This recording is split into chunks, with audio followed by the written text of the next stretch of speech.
Optika geometris kali ini kita akan membahas analisis kuantitatif pemantulan cahaya pada cermin datar, cermin cekung, dan cermin cembung. Kita lihat contoh soal yang pertama, pemantulan cahaya pada cermin datar. Soal nomor 1, dua buah cermin datar, P dan Q, saling berhadapan dan membentuk sudut 70 derajat. Seberkas cahaya jatuh pada permukaan cermin P dengan sudut datang 40 derajat. Cahaya ini dipantulkan ke cermin Q. Berapakah sudut pantul cermin Q? Jawabannya, pertama, ada cermin P, kemudian ada cermin Q, membentuk sudut 70 derajat. Ada sinar datang mengenai cermin P sebesar 40 derajat terhadap garis normal, sehingga sinar pantulnya juga membentuk 40 derajat terhadap garis normal. Sinar pantul ini akan memantul di cermin Q. Ya, kita hitung berapakah sudut sinar datang terhadap cermin Q. Kalau ini 70 derajat, ini harusnya membentuk tegak lurus sehingga kita tahu ini adalah 50 derajat, berarti ini sisanya adalah segitiga, ya kan?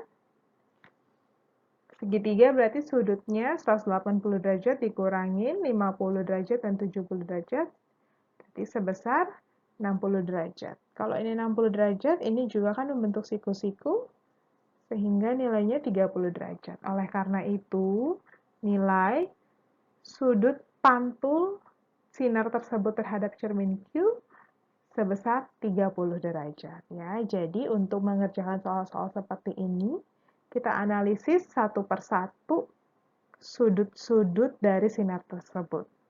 Selanjutnya, contoh soal nomor 2. Seorang anak memiliki tinggi 160 cm. Berapakah ketinggian cermin datar yang diperlukan agar anak tersebut dapat melihat bayangan seluruh tubuhnya? Ya, ini mudah sekali ya. Pastinya, cermin datar yang diperlukan adalah setengah dari ketinggian anak tersebut. Jadi kalau tinggi anak tersebut 160 cm, cermin datar yang minimal yang dibutuhkan adalah 80 cm. Kurang dari 80 cm, maka keseluruhan tubuh anak tersebut tidak terlihat. Di atas 80 cm akan terlihat. Contoh soal nomor 3, perhatikan gambar berikut. Nanda berdiri di depan cermin datar sejauh X meter. Jika letak mata Nanda tepat pada pertengahan cermin, dan ia dapat melihat seluruh lebar dinding yang berada di belakangnya. Berapakah nilai X? Ini nilai X yang dimaksud ya. Oke, kita gambar ulang. Yang diketahui adalah, kita lukis dulu ya. Berarti matanya Nanda melihat pantulan tembok yang ada di belakangnya ini terhadap cermin yang ada di depannya. Berdasarkan cara melukis bayangan pada cermin datar, ya kan ini yang ditanya X-nya X maksimal. Berarti kita coba sinar datangnya ini mengenai dari ujung cermin datar yang paling atas. Kena gitu ya, ini garis normalnya sampai maksimal di ujung atas ini. Kita lakukan sama yang di bawah, kita panjangin dulu sinar pantulnya. Kita lakukan sama yang di bawah, oke kita panjangin. Kita kasih garis tambahan, garis putus-putus, supaya kita mudah menganalisisnya secara geometris ya. Makanya namanya optika geometris karena kita banyak menganalisis sifat-sifat pemantulan cahaya tersebut secara geometris. Kita beri nama, kalau yang ini A, ini B, ini C, ini D, ini E, ini F. Kalau beri nama, berarti itu terserah ya. Kalau ini ibu yang beri nama. Nanti kalau kalian bebas mau beri namanya seperti apa. Oke, ini 7,5 meter, setengah dari D ke E. Kemudian dari A ke B, setengah dari 1 meter, berarti 0,5 meter.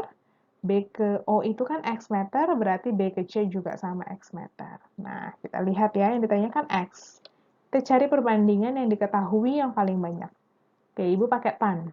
Tangan segitiga ACB. Perhatikan ya, A, C, B. Ini sudutnya. Oke, berarti ini sudutnya yang dimaksud. Tangan kan itu depan per samping. Berarti depannya itu adalah AB. AB itu 0,5. Gitu ya. BC. Desa, sampingnya BC. Berarti BC-nya itu adalah X. Berarti 0,5 per X. Kita cari juga sudut yang bersesuaian, yang nilainya sama.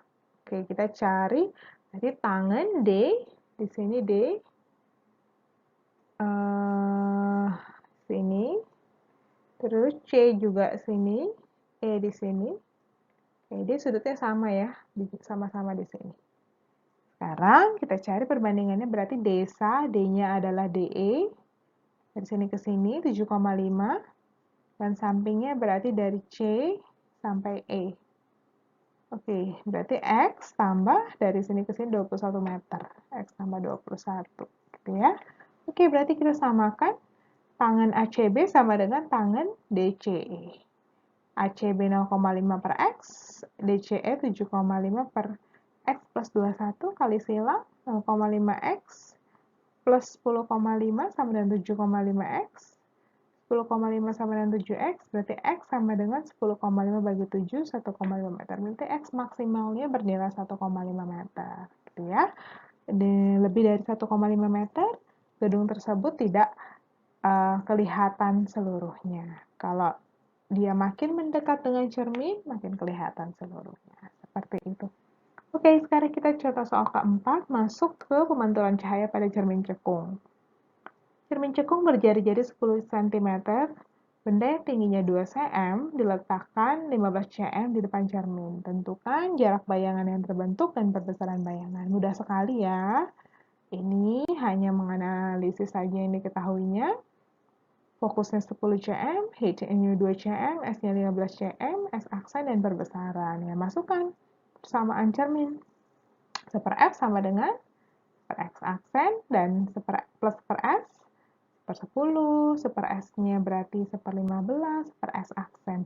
Pindah ruas, ini ke sini, berarti 1/10 kurang 1/15 sama dengan per S aksen, samakan penyebut, berarti 3/20, 3/2, 3 kurang 2/30 per S aksen, 1/30 per S aksen, berarti X aksennya 30 cm. Perbesarannya, kalau awalnya 15 jadi 30, berarti dia perbesarannya 2 kali lipat. Atau X aksen dibagi S, 30/15 sama dengan 2X. Perbesaran itu nilainya harus positif, makanya tandanya ada mutlaknya ya. Oke, itu dia. Sekarang soal yang kelima. Perhatikan diagram berikut ini. OB, dari O ke B, 20 cm. Dari O ke M, 30 cm. A ke B, height-nya 2 cm. Bayangannya apa saja, gitu ya. Berarti S-nya 20 cm, area 30 cm, height-nya 3 cm. Sifat bayangannya, kita cari dulu persamaan cermin. 1/S, 1/S aksen, 1/15, karena area 30 berarti fokusnya 15, tengahnya ya. 1/S tambah 1/S aksen, 1 ini, oke. 1/15 kurang 1/20 sama dengan 4/3/60, atau 1/60 ya. Kalau 1/60 berarti S aksennya sama dengan positif 60 cm. Baru kita cari perbesarannya. Dari 20 ke 60 berarti 3 kali lipat. Sehingga sifat-sifatnya 60 cm positif. Kalau positif berarti di depan cermin, artinya dia nyata. Gitu ya, dan perbesarannya lebih dari 1 berarti diperbesar. Kalau nyata sudah pasti terbalik. Kalau cermin cekung berarti sifatnya diperbesar 3 kali lipat, nyata positif di depan cermin, kalau nyata pasti terbalik. Jadi sifatnya diperbesar, nyata, dan terbalik. Nomor 6, masih pemantulan cahaya pada cermin cekung. Cermin cekung berfokus 15 cm dapat menghasilkan bayangan 3 kali dari bendanya, tentukan jarak benda dan jarak bayangan. Diketahui, F-nya 15 cm, M-nya 3 kali, S-nya ditanya dan S-aksennya ditanya. Gitu ya. Berarti M-nya dulu kita cari, S-aksen per S. Berarti 3 sama dengan S-aksen per S. Atau S-aksen sama dengan 3 kali S. Ini diperbaiki, ini ada salah. 3S, gitu ya. Ini S biasa. Oke, simpan. Kita masuk persamaan cermin, 1/F sama dengan 1/S sama 1/aksen, fokusnya 15, S-nya tetap S, S-aksennya ambil dari sini, 1/3S.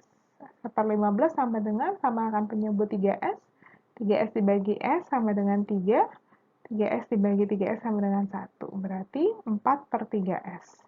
Atau kali silang, 60/3S, S-nya sama dengan 20 cm. Berarti yang A, S-nya sama dengan 20 cm, S-aksennya masukin dari sini. Di sini, 60 cm. Mudah ya? Oke. Yang terakhir, permantulan cahaya pada cermin cembung. Sebuah cermin cembung memiliki jari-jari kelengkungan 16 cm, jarak bayangan ke cermin 6 cm, tingginya 4 cm. Maka tentukan jarak benda ke cermin, perbesarannya, dan tingginya. Oke, R-nya 16 cm, S-aksennya min 6 cm. Kenapa min 6? Karena bayangannya kalau cermin cembung sudah pasti di belakang cermin. Ya, kalau di belakang cermin pasti tandanya negatif. Dan H-nya 4 cm. Tanya S, M, dan H aksen. Kita pakai persamaan cermin dulu ya. 1/S tambah 1/S aksen. Fokusnya karena cermin cembung ada di belakang, tandanya negatif. 1/S, S aksennya min 6 masukin, berarti min 1/8. Pindah ruas, minnya jadi plus, 1/6 S aksen. Samakan penyebut 24, min 3 tambah 4 sama dengan 1/S.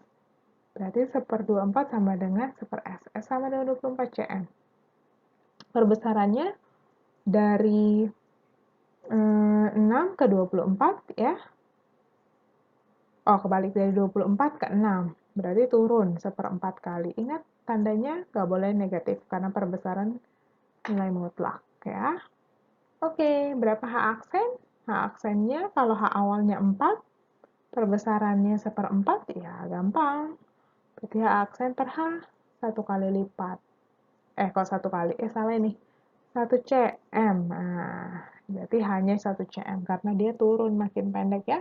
Kalau kalau cermin cembung itu kan sudah pasti diperkecil. Oke, itu dia penjelasan dari pemantulan cahaya pada cermin datar, cermin cekung, dan cermin cembung. Semoga kalian memahaminya dengan baik untuk mengerjakan soal-soal yang lainnya.